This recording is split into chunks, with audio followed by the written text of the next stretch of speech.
Bonjour à tous et bienvenue dans cette nouvelle enquête. Aujourd'hui, on va plonger au cœur d'une véritable affaire de police scientifique, version vétérinaire.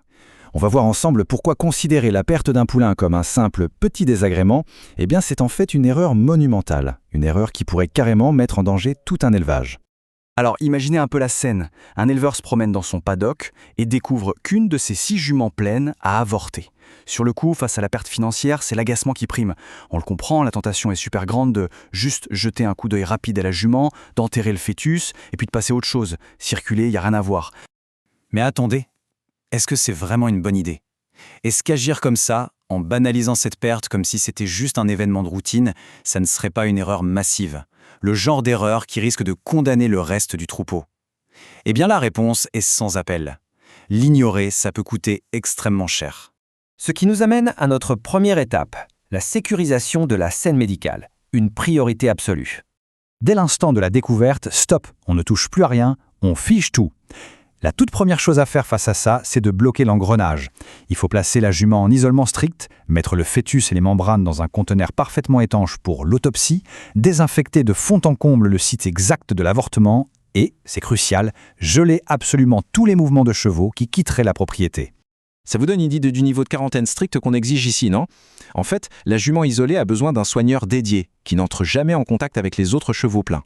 0 contact absolu. Et en plus de ça, vous êtes obligé d'avertir toute personne qui prévoyait d'envoyer des juments sur votre propriété. Bref, c'est un confinement total. Une fois la zone verrouillée, on passe à la suite de l'investigation, la chasse à l'épidémie. Il est temps de trouver le coupable. L'objectif central de cette enquête, il est super clair. Il faut impérativement confirmer ou exclure la présence d'un agent infectieux qui serait hautement contagieux. Parce que si un tel agent est présent, on va devoir mettre en place des procédures de gestion extrêmement pointues pour l'empêcher de se propager au reste du troupeau. Vous voyez, si on ignore ce protocole et qu'un agent contagieux se répand parmi les autres juments pleines, ou pire, atteint les élevages voisins, la dévastation financière sera tout simplement absolue. En fait, c'est exactement comme un incendie de forêt.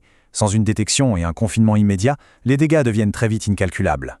Du coup, en laboratoire, les experts vont se mettre à traquer des coupables bien spécifiques dans les tissus. Ils vont chercher des tueurs silencieux, comme par exemple l'herpesvirus équin de type 1, l'artérite virale équine ou encore la bactérie de la leptospirose.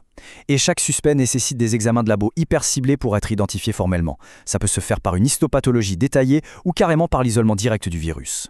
Ce qui nous conduit à la suite de notre analyse, protéger l'avenir, penser à la suite du troupeau. Il faut savoir que cette enquête, elle ne sert pas qu'à éviter une épidémie, elle profite aussi directement à la mère.